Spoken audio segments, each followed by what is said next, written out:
Hello everybody, welcome back. Jiu-Jitsu 2000 here today. I'm back with an interesting video for you. Now my apology real quick. I know that the sun's going down. I'm going to try to make this as quick as I can. This is going to be Block 6 Module 3. Today we're going to be talking about staying warmer. Now the first exercise is we need to talk about the heat loss mechanisms and ways that you can lose your body's core temperature, ways that you can lose body heat. The first one is convection, conduction, radiation, respiration, perspiration, and immersion. So let's talk about conduction, okay? Conduction is when you lose your body heat, when the heat from a smaller, warmer object is absorbed by a larger, colder object.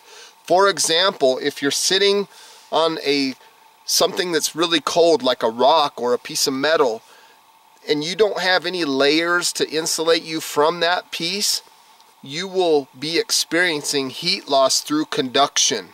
You're going to feel that. Another way that you might think of conduction would be if you're laying on the ground camping in the summertime or even the wintertime, and you're just freezing to death at night. Even though you might have a good bedroll or something, you're just freezing all night long. That's because you don't have a barrier to protect your heat loss from going straight down into the earth. Again, that's heat loss through conduction. Convection, the second one, that's any kind of airflow, any kind of wind. Okay, so if I didn't have this coat on and a big wind was coming, or if I didn't have this behind me and wind was coming in behind me, I would be suffering heat loss through convection. Now, radiation. The third one. Heat loss through radiation happens when if you have a shelter and you don't have an adequate roof above you, even though you might have a fire sitting there, that heat from that fire, it does come into you, but it radiates away because there's nothing holding that heat in. The same thing comes to mind when I wear this hat. If I take this hat off, my body's heat will radiate away from my body. Again, because there's nothing holding it in. That's heat loss through radiation. Now, respiration, number 4. Respiration is when you breathe and you see this mist coming out of your face. You know, you see this steam coming out. That's heat loss through respiration.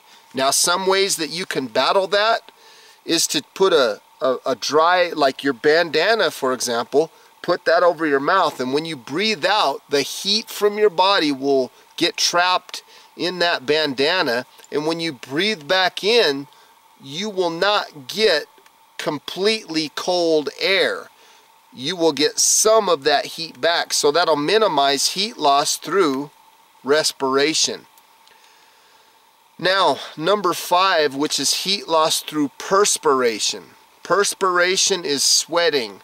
When you are in the winter time and there's snow on the ground and you're chopping firewood and you're getting so active to the point where your body's getting hot underneath all those layers of material that you're wearing, if you don't start shedding layers to reduce your body's core temperature, you will start to sweat.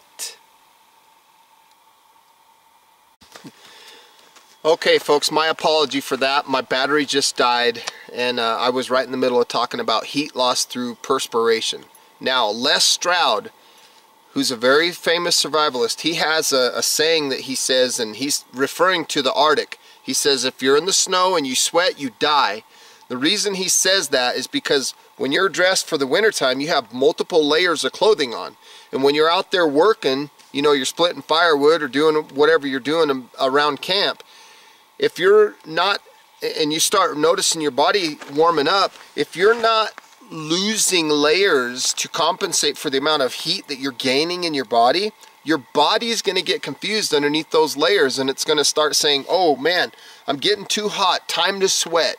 If you allow your body to do that, that could hurt you, it could kill you. It's terrible. Heat loss through perspiration is terrible. So when you're out in the wilderness, in the Arctic or in the snow, in the wintertime, things of that nature, you want to try to limit your amount of physical activity to a minimum because you don't want to get heat loss through perspiration. You don't want your body, or let me say this, if you're going to be doing activities and you're going to be doing things in the snow, be aware of your body's core temperature, and as you start warming up, start reducing the layers that you're wearing, because you don't want to be sweating underneath those layers. That's bad. That'll get you. Now, heat loss mechanism number 6. This is the one that I like to add to it. It's immersion, heat loss through immersion.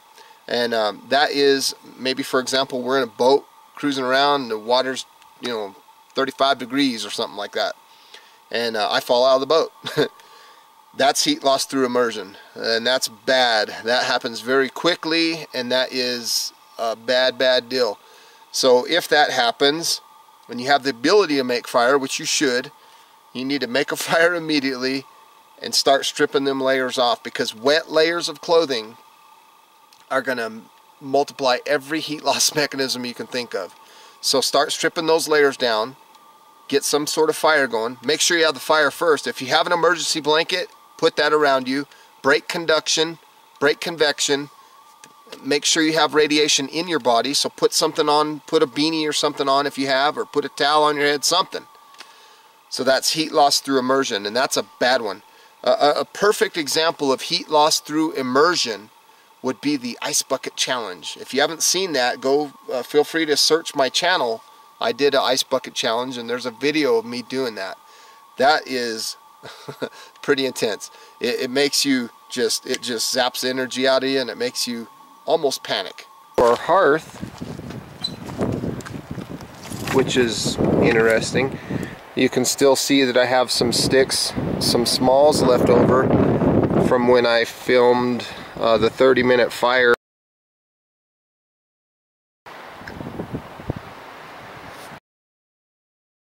So anyway, folks, I want to say thank you for watching me complete Block 6, Module 3. I hope you got some good, useful information out of this video. Please feel free to leave comments down below. Like this video, share this video. If you like the content that you see on my channel, please subscribe. We would love to have you on board with us. It helps us out. And until next time, have a beautiful day. We will see you in Block 7. We will be talking about our senses. It's going to be cool. So thanks for watching. And again, my apology for talking so fast. I mean, I'm getting my last battery in the camera right now, and it's flashing. So I'm just happy that I was able to finish this module today. Thanks for watching. Bye.